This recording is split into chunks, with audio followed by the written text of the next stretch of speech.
வணக்கம் நண்பர்களே, நீங்க பார்த்துட்டு இருக்கிறது மிஸ்டர் சாவிஸ் தமிழ். நான் உங்க ஸ்கொயர். ஸோ இன்னைக்கு நம்ம வாட் இஃப் சீசன் 2 ஓட எபிசோட் 5 தான் பார்க்க போறோம். ஸோ ரீசெண்டாக ரிலீஸ் ஆன வாட் இஃப் ஓட எபிசோட்ஸ் எல்லாமே நம்ம சேனலில் கவர் பண்ணியிருக்கோம். ஸோ அந்த வீடியோஸை பார்க்காதவங்க டைம் இருந்தால் மறக்காம செக் பண்ணி பாருங்க. அதோட லிங்க்ஸ்லாம் கீழே டிஸ்கிரிப்ஷனில் கொடுத்துருக்கோம். இந்த எபிசோட் 5 எப்படி இருக்க போகுதுன்னா, கேப்டன் அமெரிக்காவுக்கு பதிலாக கேப்டன் கார்ட்டர் இருந்திருந்தா கேப்டன் கார்ட்டரை பேஸ் பண்ணி வின்டர் சோல்ஜர் ஸ்டோரி லைன் போயிருந்தா என்ன நடந்திருக்கும் அப்படின்றத பேஸ் பண்ணி தான் இந்த ஸ்டோரி போகுது. இதில் கேப்டன் கார்ட்டர் அவங்களோட லவ் ஆன ஸ்டீவ் ராஜர்ஸ், இவங்களுக்கு சண்டை வருது. அவங்கள வந்து மறுபடியும் திருத்தி பழையபடி கொண்டு வந்தாங்களா கேப்டன் கார்ட்டர், இல்ல மறுபடியும் ஸ்டீவ் ராஜர்ஸ் ஒரு வில்லனாவே சேஞ்ச் ஆயிட்டாரா அப்படின்ற மாதிரி தான் இந்த ஒரு எபிசோட் வந்து போயிட்டு இருக்கு. எங்களோட வீடியோஸ் உங்களுக்கு ரொம்ப பிடிச்சிருந்துச்சுன்னா மறக்காம ஒரு லைக் பண்ணிருங்க.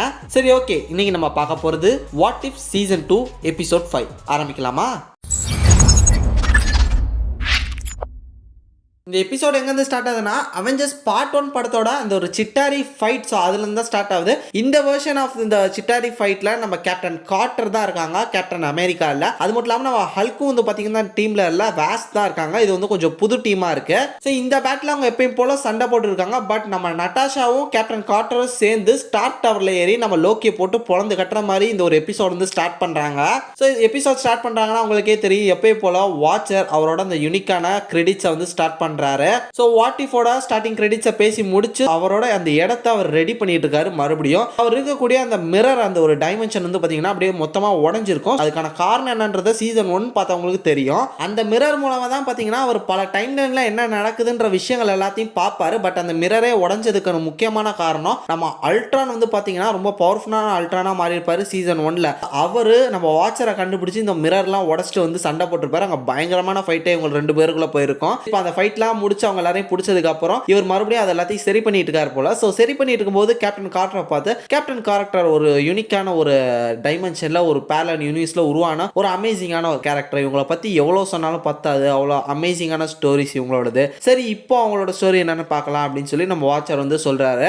ஆக்சுவலா இவங்களோட ஆர்ஜின் என்னன்றத சீசன் 1லேயே சொல்லிட்டாங்க. இப்போ அதுக்கப்புறம் நடக்கக்கூடிய ஸ்டோரிஸ் வந்து சொல்ல போறாரு. ஸோ அங்கே கட் பண்ணா இந்த கதை எதை நோக்கி போகுதுன்னு பார்த்தீங்கன்னா, கேப்டன் அமெரிக்கா வின்டர் சோல்ஜர் படம் நம்ம எல்லாருமே பார்த்துருப்போம். இது அப்படியே அதே கதை தான். பட் அதில் நம்ம கேப்டன் அமெரிக்கா இல்லாமல் நம்ம பெகி கார்ட்டர் வந்து கேப்டன் வெர்ஷனாக இருந்திருந்தா என்ன நடந்திருக்கும் அப்படின்னு தான் இந்த ஒரு கதையே போயிட்டு இருக்கு. வாட் இஃப் சீரிஸும் நம்ம நட்டாஷா வாக்கிங் போயிட்டு இருக்காங்க. ஸோ அவங்கள பிக்கப் பண்ணுறதுக்காக நம்ம பெகி கார்ட்டர் அவரோட காரில் வந்து இவங்களை வந்து பிக்கப் பண்ணிட்டு போகிறாங்க. எங்கே போகிறாங்கன்னா, அந்த ஒரு ஷிப், பேட்டில் ஷிப், அந்த ஒரு மிஷனில் தான். அங்கே வந்து ஏதோ ஒரு ஹைட்ரா வந்து கடத்திட்டு போயிட்டு இருக்காங்க. ஏதோ ஒரு விஷயத்தை அதை வந்து மீட்டர் எடுத்துரும் அப்படின்னு சொல்லி இவங்க வந்து போயிட்டு இருக்காங்க. அங்கே பார்த்தா ஹைட்ரா ஸ்டாம்பர் இருக்கு. ஸோ இதை பார்த்தோன்னே பெகி கார்ட்டருக்கு பயங்கரமான ஷாக். ஏன்னா சீசன் 1ல ஹைட்ரா ஸ்டாம்பரை யூஸ் பண்ணது யாருன்னா ஸ்டீவ் ராஜர்ஸ். ஸோ இது இருக்குன்னா அப்போ ஸ்டீவ் ராஜர்ஸுமே உயிரோடு இருக்கலாமா அப்படின்ற மாதிரி இவங்களுக்கு லைட்டாக அந்த ஒரு ஆசை வருது, அவர் எப்படியா உயிரோடு இருக்கணும்னு. டக்குன்னு அந்த ஹைட்ரா ஸ்டாம்பர் வந்து ஆக்டிவ் ஆகி அட்டாக் பண்ண ஸ்டார்ட் பண்ணுது. இவங்க முடிஞ்ச அளவு அதை வந்து டேக்கிள் பண்ணுறாங்க. அந்த ஒரு ஃபைட்டில் நம்ம பெகி கார்ட்டர் அண்ட் நம்ம நட்டாஷா ரோமனாஃப் வந்து பார்த்தீங்கன்னா பயங்கரமாக அது கூட சண்டை போட்டு இருக்காங்க. அப்போ நம்ம பெகி கார்ட்டர் அவங்களோட ஷீல்டை வச்சு அந்த ஒரு சூட்டோட ஹெல்மெட்டில் அடிக்கிறாங்க. பார்த்தா டக்குன்னு ஓப்பன் ஆயிடுச்சு. அங்கே நம்ம ஸ்டீவ் ராஜர்ஸ் தான் இதை கண்ட்ரோல் பண்ணிட்டு இருக்காரு. இதை பார்த்து பெகி கார்ட்டருக்கு பயங்கரமான ஷாக்கு. பட் இவங்க என்ன சொன்னாலும் அவர் காதில் அது விழ மாட்டேங்குது. அவரோட மைண்ட்ல வந்து பார்த்தீங்கன்னா பிரெயின் வாஷ் பண்ணிட்டாங்க யாரோ. ஸோ இதனாலே அவர் வந்து ஒரு அசாசின்ற மாதிரியே ஃபைட் பண்ணிட்டு இருக்காரு. இவங்களை வந்து மோஸ்ட்லி அட்டாக் பண்ணி இவங்களை கொல்லணும் அப்படின்றது அவரோட எண்ணமாவே இருக்கு. ஸோ இதை தெரிஞ்சுக்கிட்ட ரமணாஃப் வந்து பார்த்தீங்கன்னா இந்த மாதிரி போட்டை அழிக்க போறான் வாங்க அப்படின்னு சொல்லிட்டு இவங்க ரெண்டு பேரும் சேர்ந்து கடல்ல கொச்சிருவாங்க. ஸோ இதுக்கப்புறம் அங்கே கட் பண்ணா நிக் ஃபியூரி, பிளாக் விடோ, நம்ம கேப்டன் கார்ட்டர் இவங்க மூணு பேரும் ஒரு சின்ன ஒரு மீட்டிங் மாதிரி பேசிட்டு இருக்காங்க. ஸோ அப்போ நிக் ஃபியூரி சொல்றாரு, இந்த மாதிரி அந்த மிஷனுக்கு அப்புறம் ஹைட்ரா ஸ்டாம்பரை வந்து நம்ம ரெட் ரூம் வந்து கண்ட்ரோல் எடுத்துட்டாங்கன்ற மாதிரி நான் கேள்விப்பட்டேன் அப்படின்னு சொல்றாங்க. நம்ம நட்டாஷாவும் அதை பற்றி பேசுகிறாங்க. ஸோ அப்போ உங்கள் ரெண்டு பேருக்கு இது தெரிஞ்சிருக்கு, அப்போ ஏன் என்கிட்ட இதை பற்றி நான் சொல்லலை அப்படின்ற மாதிரி அவங்க கோவப்படுறாங்க. நம்ம நட்டாஷா என்ன சொல்கிறாங்கன்னா, ரெட் ரூம் இதை எடுத்துக்கிட்டாங்கன்னா கண்டிப்பாக அவன் ஸ்டீவ் ராஜர்ஸே கிடையாது, அவன் செத்துட்டான், அவனை மைண்டை வாஷ் பண்ணி அவனை வந்து ஒரு புது ஆளாக அவங்க மாற்றிருப்பாங்க அப்படின்ற மாதிரி சொல்ல, நான் எப்படினாலும் ஸ்டீவை கொண்டு வந்துடுவேன் அப்படின்ற மாதிரி சொல்லிட்டு நம்ம பெகி கார்ட்டர் அங்கேருந்து கிளம்புறாங்க. ஸோ அதை கட் பண்ணால் ஷீல்டில் ஒரு முக்கியமான பொறுப்பில் நம்ம பக்கி தான் வந்து பார்த்தீங்கன்னா இப்போ இருக்காரு.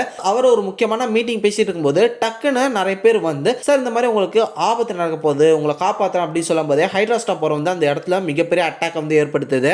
உடனடியாக நம்ம பிளாக் விடோ, நம்ம பெகி கார்ட்டர் இவங்களை வந்து சேர்ந்து பக்கியை வந்து அப்படியே காப்பாற்றணும் ஹைட்ரா ஸ்டாம்பர் இருந்து அப்படின்னு சொல்லிட்டு எல்லாருமே போராடுறாங்க. அந்த ஹைட்ரா ஸ்டாம்பர்ல இருக்கக்கூடிய ஸ்டீவ் அவரோட ஃப்ரெண்டு பக்கியே கொள்றதுக்காக வந்துட்டு இருக்காரு. பட் அவர் எதுவுமே இல்லை, அவர் தெரியல, உணர்ச்சியே இல்லை. அவர் டோட்டலாக ஒரு பிரெயின் வாஷ் செய்யப்பட்ட ஒரு அசாசினாவே மாறி என்ன ஏதுன்னு ஃபீலிங்ஸே தெரியாமல் எல்லாரையும் கொள்றதுக்காக வந்துகிட்டு இருக்காரு. நம்ம பெகி கார்ட்டரும் பார்த்தீங்கன்னா முடிஞ்ச அளவு ஒரு தடுத்து நிறுத்துக்காக எப்படியோ சண்டைலாம் போடுறாங்க. பட் சுற்றி முற்றி நம்ம பெகி கார்ட்டரெல்லாம் தள்ளி விட்டுட்டு அந்த ஹைட்ரா ஸ்டாம்பர் நம்ம பக்கி முன்னாடி நின்று அவரை ஷூட் பண்ண வரும்போது சரி ஓகே ஷூட் பண்ணு, என் ஃப்ரெண்டு தான் இதை பண்றான்னு நான் சந்தோஷமா தான் ஏத்துக்குவேன், ஆனா நீ மாறணும் அப்படின்ற மாதிரி அவரோட அந்த எமோஷனலா ஸ்டீவ் முழிச்சுக்க அப்படின்னு சொல்லிட்டு பேசும்போது லைட்டா அவர் தயங்கி பார்த்துட்டு மறுபடியும் சொல்றதுக்கு வராரு. நம்ம பெகி கார்ட்டர் உள்ள புந்து பயங்கரமா சண்டை போடுறாங்க. வானத்துல போய் வேற மாதிரி ரெண்டு பேரும் சண்டை போட்டு இருக்கும்போது அவங்களோட ஷீல்டை வச்சு செம்ம ஃபோர்ஸா அந்த ஹைட்ரா ஸ்டாம்பரோட செஸ்ட்லேயே அடிக்கிறாங்க. டக்குன்னு அது ஆஃப் ஆயிருது. அவங்களோட ஃபுல் ஃபோர்ஸையும் பவரையும் யூஸ் பண்ணி ஹைட்ரா ஸ்டாம்பரை பிடிச்சிக்கிட்டு பிளாக் விடோட குவிட்ஜெட்ல இவங்க ரெண்டு பேரும் ஏறிறாங்க. ஸோ இவங்க அங்கிருந்து ரொம்ப தூரம், அதாவது ஷீல்டோட கண்காணிப்புலேயே சிக்காத ஒரு சில இடங்களுக்கு எங்க போகலாம் அப்படின்னு சொல்லி ஸ்காட்லாண்ட்ல போய் இறங்குறாங்க. ஸோ அப்போ நம்ம ஹைட்ரா ஸ்டாம்பரை வச்சுட்டு இவங்க ரெண்டு பேரும் இதை பத்தி பேசிட்டு இருக்காங்க. ஸோ இந்த மாதிரி ரெட் ரூமா நான் ஒரு தடவை அழிக்கலாம் ட்ரை பண்ணியிருக்கேன், ஆனால் ரெட் ரூமா அழிச்சதே இல்லை. அது வந்து எங்க இருக்கு, அந்த பேஸ் எங்க இருக்குன்னு இங்க நிறைய பேருக்கு தெரியாது. அங்கே நம்ம எப்படி போறது, அங்கேருந்து எப்படி ஸ்டீவை காப்பாத்துறது, ஸ்டீவை வந்து அவங்க கண்ட்ரோலில் வச்சிருக்காங்க. இதை பற்றி அவங்க பேசிட்டு இருக்கும்போது டக்குன்னு நம்ம ஸ்டீவ் ராஜஸ் வந்து அந்த இடம் எங்கே இருக்குன்னு நான் காட்டுறேன் அப்படின்னு சொல்ல இங்கே நம்ம பெகி கார்ட்டர் ஓகே ஸ்டீவ் ராஜஸ் வந்து இந்த ஒரு விஷயத்துலேருந்து வந்துட்டான் அப்படின்னு சொல்லிட்டு ரெண்டு பேரும் பேசிட்டு இருக்காங்க. இந்த மாதிரி நான் உங்களுக்கு ஹெல்ப் பண்ணுறேன், அவங்களுக்கு என்னோட பாடி மிஷினில் இருக்கக்கூடிய ஏதோ ஒரு சின்ன ப்ராப்ளம் இன்ஜுரி அந்த மாதிரி அவங்களுக்கு நான் மெசேஜ் பாஸ் பண்ணி நம்ம இருக்கிற இடத்துக்கு அவங்கள வர வைக்கிறேன். இந்த மாதிரி நம்ம பெகி கார்ட்டருக்கு ஹெல்ப் பண்ணுற வேலை பார்க்குறாரு. ஸோ நமக்கு தெரிய வந்துச்சு ஓகே ஸ்டீவ் ராஜஸ் மறுபடியும் அந்த ஒரு பழைய நினைவுகளை எடுத்துட்டாரு அப்படின்னு சொல்லி இவங்க ரெண்டு பேரும் அந்த இடத்துக்கு போய் சேர்றாங்க. ஸோ அதாவது ரெட் ரூம்ல இருக்கக்கூடிய ஆளுங்க நம்ம ஸ்டீவ் ராஜஸை மீட் பண்ண வரேன் அப்படின்னு சொன்னால் அந்த ஒரு இடத்துக்கு இவங்க வந்துட்டாங்க. இங்கே கொஞ்சம் டைம் ஸ்பெண்ட் பண்ணலான்னு இவங்க ரெண்டு பேரும் பேசும்போது நட்டாஷா சரி ஓகே நான் கலந்துக்கிறேன் அப்படின்ற மாதிரி போயிடுவாங்க. இவங்க அவங்களோட பாஸ்ட் லைஃப் இப்போ அடுத்து என்ன பண்ணுறது அப்படின்ற மாதிரி ரெண்டு பேரும் தயங்கி பேசிட்டு இருக்கும்போது அங்கே இருக்கக்கூடிய ரொபாட்டிக் ஸ்டாச்சுஸ்லாம் வந்து பார்த்தீங்கன்னா இவங்களை பயங்கரமாக அட்டாக் பண்ணுது. ஸோ அவங்களும் பதிலுக்கு இது எல்லாத்தையும் போட்டு அடிச்சு நொறுக்கிட்டு இருக்காங்க. பட் முடிஞ்ச அளவு இவங்க ட்ரை பண்ணியும் இவங்க வந்து பிடிச்சிடுறாங்க. ஒன்னடியாக அந்த ரெட் ரூமோட பேஸ் அவங்களுக்கு மேலே இறங்குது. அங்கேருந்து நிறைய பவர்ஃபுல்லான பிளாக் விடோஸ் இறங்குறாங்க. பார்த்தா அதில் மெலினாவும் இருக்காங்க. மெலினா பிளாக் விடோ படத்தில் நம்ம பார்த்துருப்போம். நம்ம பிளாக் விடோவுக்கு ஒரு அம்மா ரோல் பிளே பண்ணியிருப்பாங்க. அவங்க தான் வந்து பார்த்தீங்கன்னா இதில் ஒரு முக்கியமான ஒரு லீடராக வராங்க. ஸோ மறுபடியும் அந்த ரெட் ரூமில் இருக்கக்கூடிய ஆளுங்க நம்ம ஹைட்ரா ஸ்டாம்பரை கண்ட்ரோல் எடுத்துறாங்க. மறுபடியும் ஸ்டீவ் ராஜஸ் எல்லாத்தையும் மறந்துட்டு ஒரு மிஷினாக மாறிடுறாரு. இவங்களை அரெஸ்ட் பண்ணுற இந்த கேப்பில் நம்ம நட்டாஷாவும் பெகி கார்ட்டரும் இவங்களை டைவர்ட் பண்ணிட்டு சண்டை போட்டு அங்கேருந்து எஸ்கேப் ஆகிறாங்க.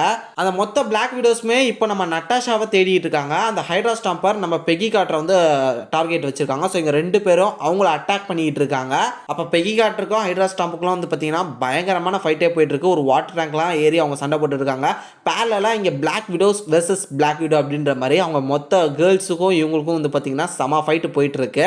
ரெண்டு சைடுமே ஃபைட் போயிட்டு இருக்கு. இங்கே நம்ம பெகி கார்ட்டர் ஸ்டீவ் ராஜஸோட பயங்கரமாக சண்டை போட்டுட்டு இருக்காங்க. இங்கே பிளாக் விடோ அவங்களோட சிஸ்டர்ஸே அடிச்சு போட்டுறாங்க. பட் இப்போ அவங்க அம்மா மெலினா வந்து பார்த்தீங்கன்னா பிளாக் விடோவை செம்ம அடி அடிச்சுக்கிட்டு இருக்காங்க.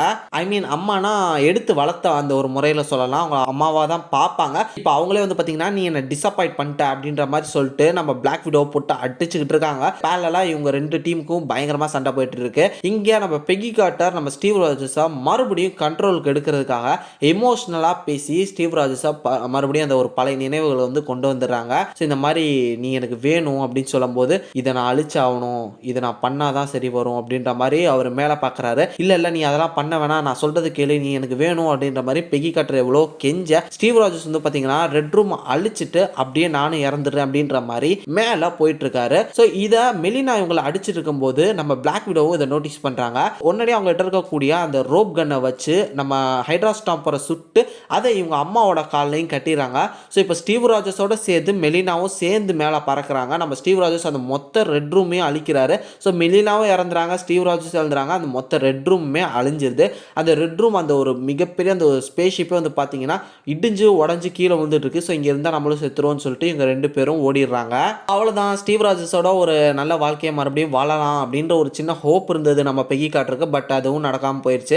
சோகமாக மறுபடியும் ஒரு மிஷனுக்கு போகலாம் அப்படின்ற மாதிரி அவங்க கிளம்பி ரெடி ஆகிட்டு இருக்க இங்கே நம்ம பிளாக் விடோ அவங்ககிட்ட பேச வராங்க. அப்போ டக்குன்னு அவங்களுக்கு கீழே ஒரு போர்ட்டல் ஒன்று ஓப்பன் ஆகுது. அவங்க போயிடுறாங்க. நம்ம பிளாக் விடோ கேப்டன் கார்ட்டர் எங்கே போனீங்க, கேப்டன் கார்ட்டர் எங்கே அப்படின்னு சொல்லி கேட்கும்போது இது ஒரு நல்ல கேள்வி அப்படின்னு சொல்லிட்டு நம்ம வாட்சர் அவர் ஸ்டைலில் கதையை முடிக்கிறாரு. ஸோ அதுக்கப்புறம் ஒரு சின்ன என் கிரெடிட்ஸும் இருக்குது. அந்த சீனில் வந்து பார்த்தீங்கன்னா நம்ம கேப்டன் கார்ட்டரோட இடத்துல வந்து விழுகிறாங்க.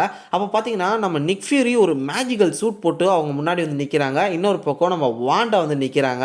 அதோட இந்த ஒரு வாட் இஃப் சீசன் 2 எபிசோட் 5 ஒரு மாதிரி கிளிஃப் ஹேங்கரில் முடிஞ்சிருக்கு. இதுக்கு அடுத்து வரக்கூடிய நிறைய எபிசோட்ஸில் வந்து ஒரு கனெக்ஷன் இருக்கும்னு நினைக்கிறேன். ஸோ எப்படி வாட் இஃப் சீசன் 1ல 5வது எபிசோடுக்கு அப்புறம் வந்த எல்லா எபிசோட்ஸ்க்கும் ஒரு கனெக்ஷன் இருந்து ஃபைனல் எபிசோடில் அது எல்லாத்தையும் ப்ராப்பராக கனெக்ட் பண்ணி அது வந்து ஒரு சூப்பரான எபிசோடாக அமைச்சாங்களோ அது மாதிரி இந்த ஒரு சீசன்லேயே பண்ணுவாங்கன்னு நினைக்கிறேன். ஸோ அப்கமிங் எபிசோட்ஸை பார்க்குறதுக்கு நான் ரொம்ப இன்ட்ரெஸ்டிங்காக வெயிட் பண்ணிட்டு இருக்கேன். சரி ஓகே ஃப்ரெண்ட்ஸ், இந்த எபிசோட் உங்களுக்கு ரொம்பவே பிடிச்சிருக்கும்னு நினைக்கிறேன். இந்த வீடியோ உங்களுக்கு ரொம்ப பிடிச்சிருந்துச்சுன்னா மறக்காம ஒரு லைக் பண்ணிருங்க.